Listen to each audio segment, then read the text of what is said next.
These updates will get you back up and running in no time flat. Okay, so like I said earlier, we're talking about effects in this lesson, so let's Command-Tab for all you Mac users or Alt-Tab for all you Windows users into Media Composer, and let's get started. And the first thing that we obviously need is some footage to work with. So what I'm going to do is I'm just going to navigate over to my project window, and because we'll be creating a new sequence, I'm just going to open my sequences bin, and we're going to use some footage from Digital Juice's Video Tracks HD. I'm just going to grab a few different shots here. Doesn't really matter which one. Now, of course, as soon as I go to edit this clip into a new timeline, because I have multiple bins open, I'm going to be prompted and asked, which bin do I want to put this sequence into? And of course, we're going to put it into sequences. Now, I could use either insert or overwrite. I just happen to be using overwrite by force of habit, which is, of course, the shortcut B on my keyboard on both Mac and Windows. And let's just grab a couple of the shots here. Again, like I said, doesn't really matter which ones we use. I'm just going to put 2 more shots in here. And we'll choose a last one here. This is a good one. Very nice. Okay. So let's talk about doing a basic transition. And when I say a basic transition, I'm referring to, of course, a dissolve. Now, in most cases, this sort of throws people a little bit for a loop because they have a little bit of difficulty finding it.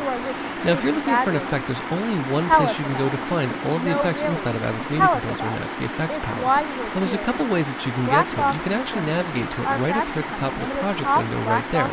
But that's not how I like to access it. I like to access it by simply hitting Command and 8 on the Mac, Control and 8 on Windows, and you'll see we now have a floating window with the effects palette. Now you'll see if we come all the way down to the bottom of the effects palette, you'll see we can start to find some of the circle shape. Right? We'll just stick it onto this transition right here.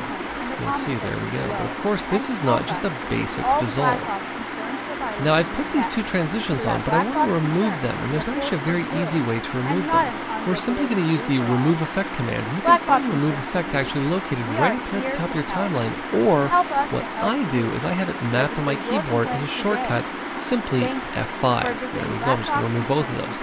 Now drag it and drop it down onto my keyboard. Very nice. But now you're probably thinking to yourself, well, Kev, is there an easier way to get to a dissolve transition? Well, of course there is.